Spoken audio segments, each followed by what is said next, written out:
What's up, Crobidos and show flibidos? Most Scrobidos. I've only had 4 hours of sleep, so I'm burning on fumes. But it was important to me to make this video.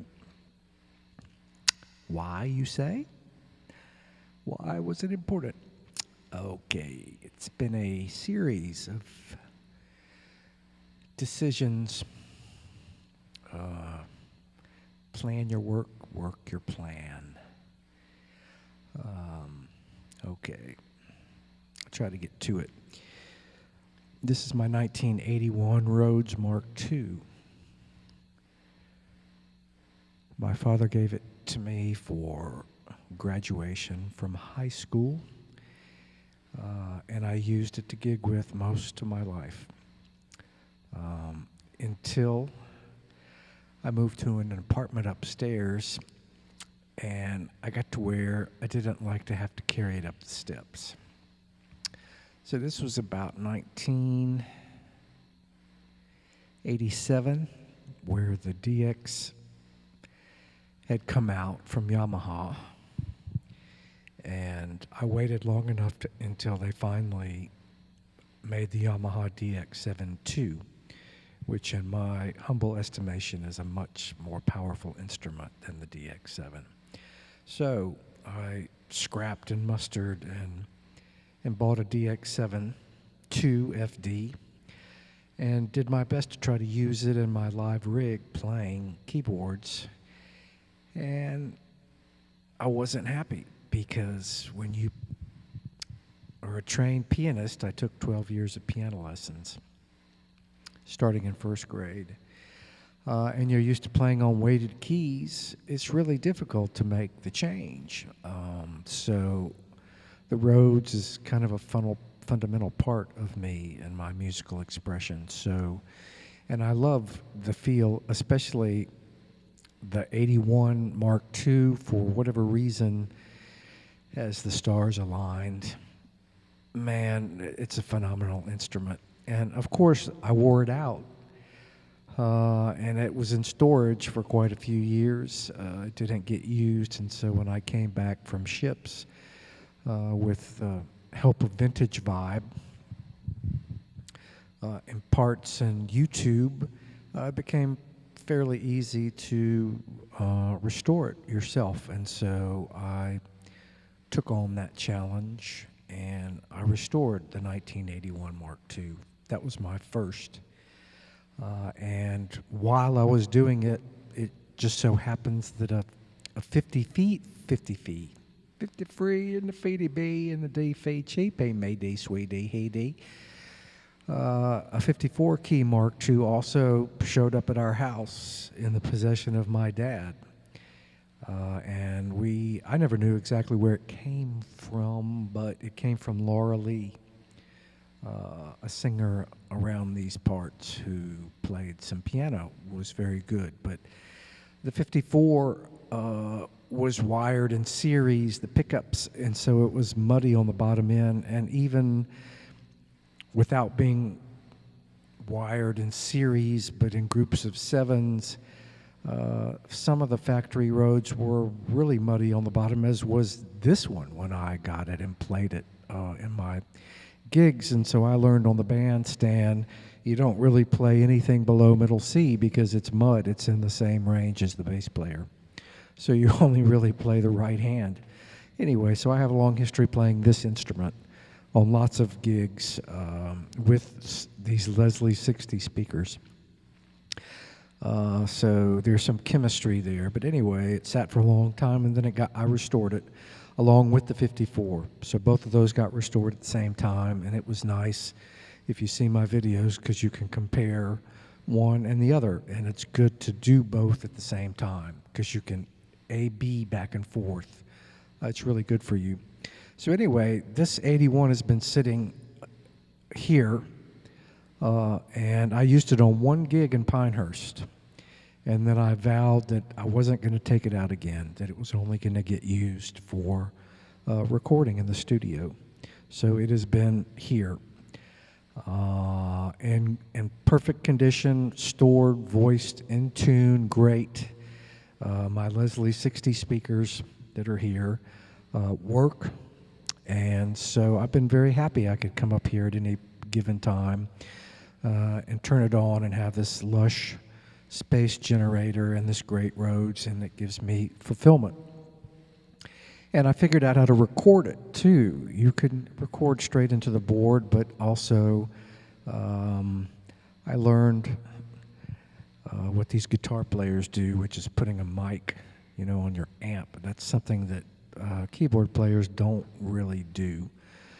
So I learned, I did that. So there are two Shure microphones on the Leslie 60s, and it took a fair amount of work to get the hardware to mount the mics. So they're using shock air mounts made by Shure. So they're acoustically and vibration isolated from the floor. So no vibration gets into these mics at all as they record the Leslies. And I keep them about an inch from the speakers. But anyway, they're set up, and going into my board and into these QuickTime videos, it sounds wonderful. I started getting an intermittent. This Rhodes has a Rhodey preamp, which was it actually was made by Rhodes, but it was a replacement $100 active preamp that replaces the passive electronics. But it gives you bass and treble, and I really needed that to be able to roll the low end off a little bit. So I put the Rhodey preamp in it. Uses a 9-volt battery, and that was great. And that's what I had in it until about 3 weeks ago. So it's certainly a lot more interesting than sitting on your ass on a stool, but with 4 hours of sleep. I apologize. Anyway, this is a Rhodey preamp made by Rhodes.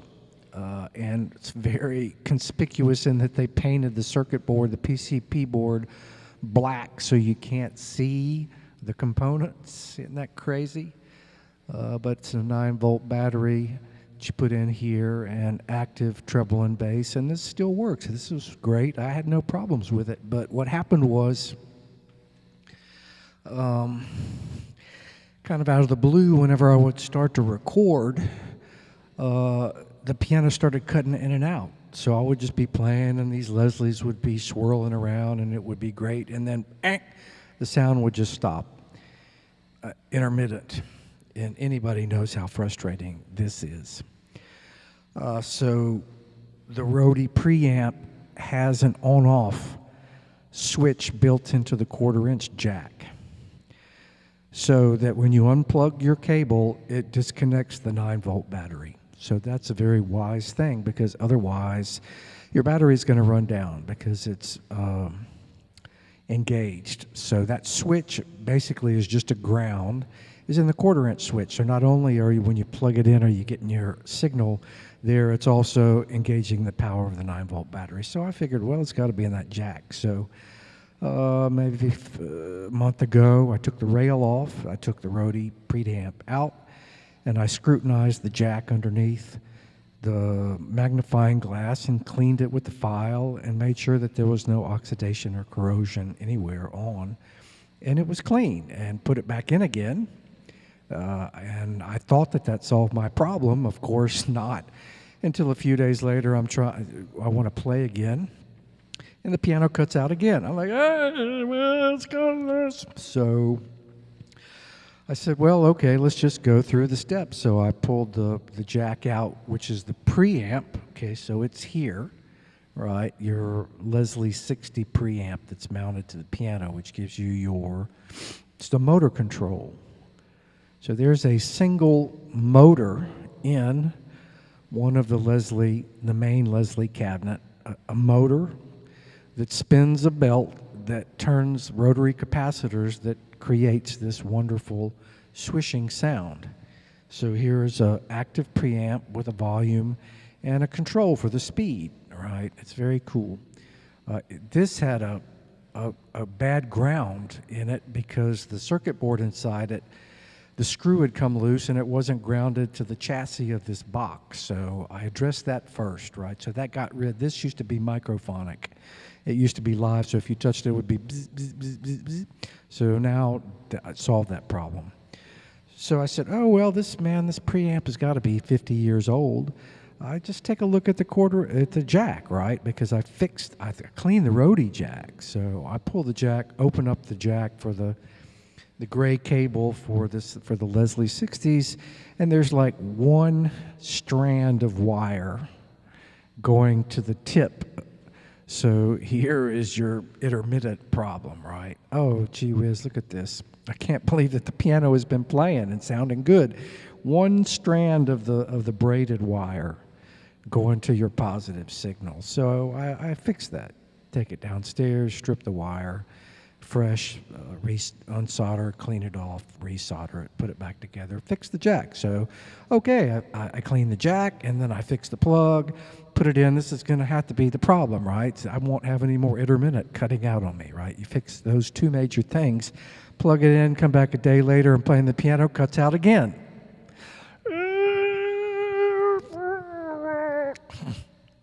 So, stupid things. So, what in the world could it be that's causing you this frustration when you have this wonderfully restored instrument? But there's this gremlin that keeps coming back, right? And screwing with you. So it turns out I'm stupid, but I'm running the Rhodes now through these two Lexicon, LXP1 and LXP5. I had a little patch cable going from there, running it into the LXP to get reverb. Well, the only thing it could be was this little cheapy 3-foot patch cord that I didn't even realize that I was using, right? So immediately when you find out that something stupid like that is causing your grief, you don't try to fix it. You take that thing and you slice it and throw it in the trash. So I think that solved my intermittent problem. But it got me rolling on this road since I did those things. I said, well, man, why don't you just go the route? And I put retro flyers in the other two Rhodes downstairs in the 73 and the 78. And I wasn't going to put one in this Rhodes because it had that Rhodey preamp already in it, and it sounded great. But I went, you know what? You should really just go Cadillac, man. Upgrade, go modern. You know how wonderful that retro flyer from Avion Studios is? You put it in downstairs. It's new power. It's clean. It's like you're just going to give this thing a refurb, just notches up. So I said, let's do it. So I did put the retro flyer in, which gives you a better power supply that's separate from the line. So, man, jacked on steroids now, restored Rhodes. I ended up having to put new damper felts on because they fell off. The retro flyer preamp, the jack fixed on the Leslie. So, man, should just be smoking, toasting, right? Clean. And so I tested it for about a week. Came in here and would flip it on and just, is it going to work? Is it going to work? And when it works, is it going to be the same volume? Or am I going to have some strange intermittent? And so over the course of about a week, it proved to me it was in good shape, right? No more gremlin, strong. I can rely upon it. So I said, okay, so let's up the ante now. I had it mic'd up, going into my racks over here. I got it mic'd up already to record into QuickTime. I said, you know what? I want to make this the tits. So what I decided to do was give it its own dedicated mixer. And so that's what I did. So much talk, boring. I hate it whenever the guys just talk and don't play any music. But anyway, I got me a Mackie 1402 used for less than $200, and it's in good shape. A little bit of scratch in the pan pots, but all the preamps work. Everything is nice and clean. You got to clean it a little bit, spray some stuff in, and work the jacks. But So I have a dedicated mixer for the Rhodes. So the way this is set up is the Avion Retroflyer preamp. Here, I'm not using their faceplate. Gives you a tip ring sleeve output. So it's a stereo 1/4-inch jack with 2 channels. And when you turn the right button, it gives you a stereo tremolo very similar to the original Rhodes, which there was a Janus version and a Peterson version. So that built-in old board standard stock Rhodes tremolando, okay, that's very cool. So that's built into their preamp. Stereo, so the instrument is stereo coming out. So this cable right here, you have to have a tip ring sleeve that splits into 2 different cables. And I'm sorry, I'm rusty at this. I need to be looking at the monitor. So it splits into these 2 1/4-inch. So I have to make these cables, tip ring sleeve stereo, into 2 1/4-inch left and right.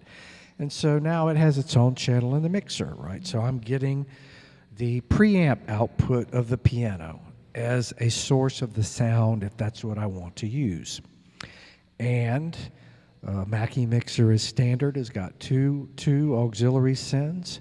So Lexicon LXP 1 and LXP 5. 1 reverb, 1 is special effects, mostly kind of pitch shifting things. And each one of those runs through its own stereo bus, and they're stereo. So it's a mono send to each unit, but stereo output. So you're getting stereo digital reverb and stereo pitch shifting that come back in, so that when you're recording, you can mix all of this. You can choose the amounts. It's not going to be set like effects pedals in a daisy chain. You get to mix like a recording engineer would mix. So by stock, that would be, you would be using the sound of the Retroflyer, the line out, and you would add a digital reverb and some pitch shifting to it. Okay, so the coolest thing about all of this is these speakers, these Leslie 60s with the space generator. So how am I going to incorporate them in the mix, right?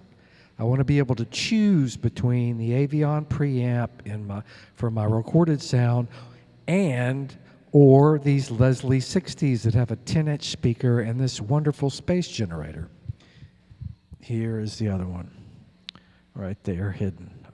So how does one accomplish such a thing? So your preamp input on the mixer, you need a send from that to send to the preamp of the Leslies to drive them.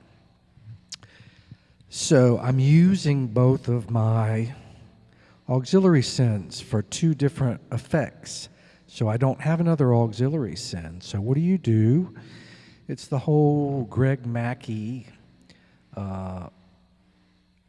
ingenuity, the Alt 3/4 send. So the mute button on the channel, instead of just only muting the channel if you need to just get rid of it in the bus, it has its own set of stereo output sends, the Alt 3/4. So when you hit the mute button on a channel, it sends the signal to this set of stereo sends. So I said, oh, that would be the perfect thing to send the signal to the Leslie speakers. So when you're wanting to hear the preamp, it's this channel here. You just push the fader up, and the preamp runs into this channel. If you want, and put the headphones on. So I'm monitoring through the headphones out of this mixer, right? That's what I've got on. So this is not driving a monitor system. There are no speakers. It's just the Rhodes and a set of headphones. So if you want to drive the speakers so that you're going to be able to record the speakers as a sound source, then you hit this Alt 3 and 4 button, and it takes that preamp signal in that fader there, sends it out to Alt 3 and 4, and it sends it to the Leslies. So it will take it out of the stereo recording bus, but it will send the signal to these speakers so that as you're playing, you're going to hear the speakers. And in turn, I have the speakers mic'd with 2 Shure mics, and the mics come back in to 2 more channels here. So you mute the input channel, it gets taken out of the bus, it sends the signal to the Leslie speakers, they're recorded with mics, and the mics come back in to these 2 channels. So you're going to hear the Leslie's mic'd up through mics. So that's a viable source also, is miking the Leslies, which is a wonderful sound. So more than likely that's the way I'm going to record. Not using the preamp, but I'm going to be using the Leslies because I like that sound. But you have the choice either way. And then the kicker to all of that is like, well, the Alt 3 and 4, when it sends the preamp to the Leslies, it doesn't have effects on it. So what's coming out of the Leslies as you're sitting here is dry. It doesn't have these wonderful effects. So what do? Well, just on the mic channels, you just go ahead and add the reverb and the effect to the mics. And so when you put the headphones on, you hear all of that. You hear the Leslie spinning in the headphones, and you hear digital reverb, and you hear pitch shifting, and it sounds phenomenal.